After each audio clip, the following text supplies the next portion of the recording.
This is a public service broadcast. Stand by for Grandad's latest hacks of life. When you wake up of a morning with cold feet, reach for Grandma's hairdryer and warm up your slippers before donning them. You wouldn't want your little pinkies getting cold now.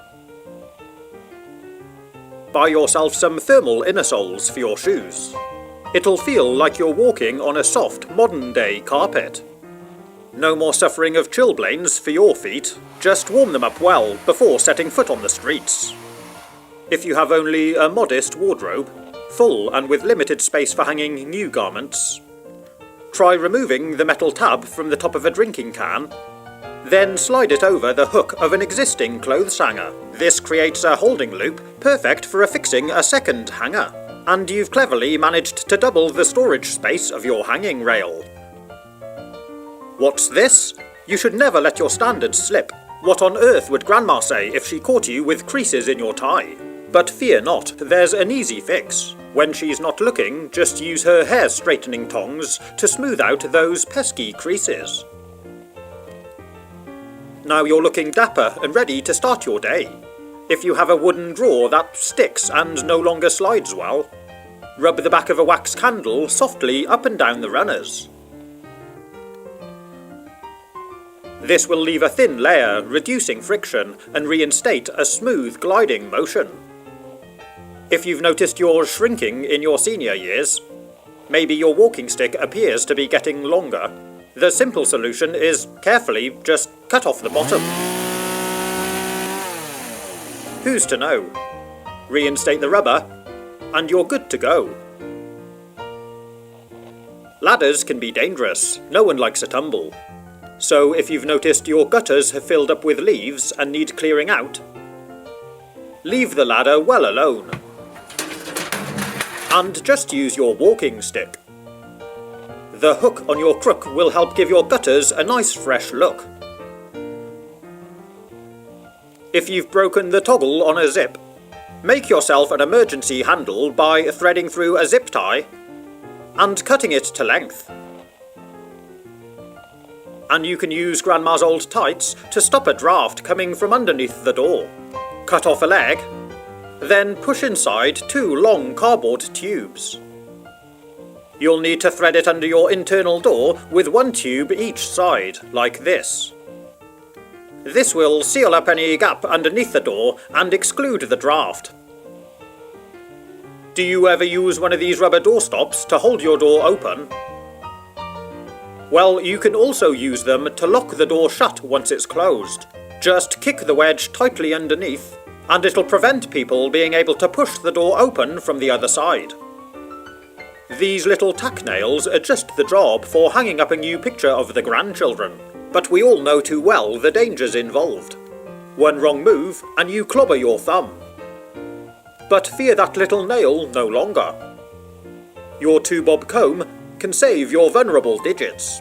Simply push that little tack in between the prongs and keep your fragile fingers far away and safe. And once you've got it started, you can slide out the comb and drive it home, ready to hang up your picture. Pretty cool, huh? But if you no longer have need for a comb and maybe don't even own one anymore, just pinch a clothes peg from the washing line. This little sucker is perfect.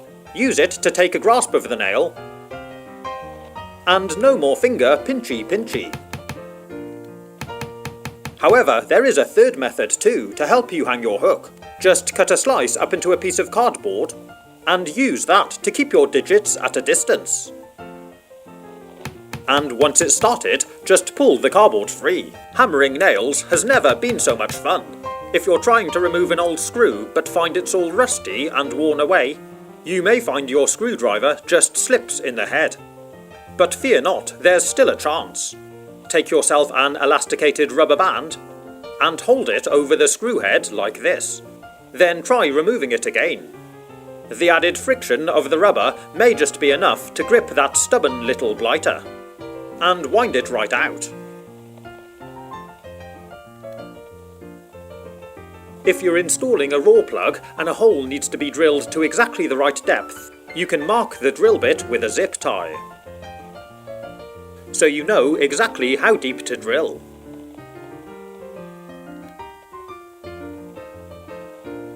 If you're painting with a nice colourful black and white paint, you'll probably need to give it a good stir first.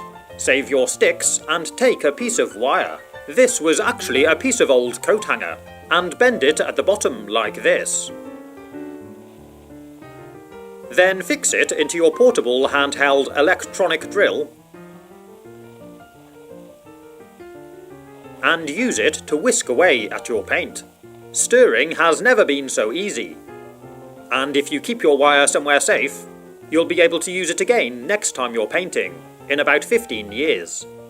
Use an elastic band around the paint pot to help keep the tin nice and clean. Once you've dipped your brush in, wipe off any excess paint using the elasticated band rather than the edge of the tin. Now the paint dribbles back into the can instead of fouling up the rim and running down the outside. If you're taking a break, it also doubles as a handy brush holder. And once you've finished the job, you can paint a reference line on the outside of the can to indicate exactly how much paint is left in the pot, and what colour shade of grey it actually is. If you need to make some additional storage space in the workshop for little knickknacks, take a couple of empty preserve jars and bore 2 holes through the lid of each. Once you're done, we'll be using 4 wood screws, 2 for each lid, going up through from the inside. Fix the cap to the underside of your workbench and position the second one alongside. Do make sure they're firmly attached and use 2 screws per lid. Then fill your jars up with whatever pieces you need to hand and screw them onto their lids. Now they're easy to access and always close to hand. If you enjoy your wood-burning stove of an evening, but find the windows always soot up and they're difficult to clean, scrunchel up some newspaper and wet it. Then wipe up some spent wood ash from underneath the grate, and use this to gently scrub the glass clean. The ash is very slightly abrasive, it won't damage the glass, but it will clean off the soot, very quickly and effectively, leaving you with nice clean windows. So once again you can see the beauty and warmth of your black and white fire. If you've enjoyed this video, you might want to consider subscribing and giving the bell a ding-a-ling so you don't miss future reports. And if you'd like to support the channel, you can become a member and give yourself access to perks. Just click the join button for more details. Have fun, stay safe, and as always, thank you for watching.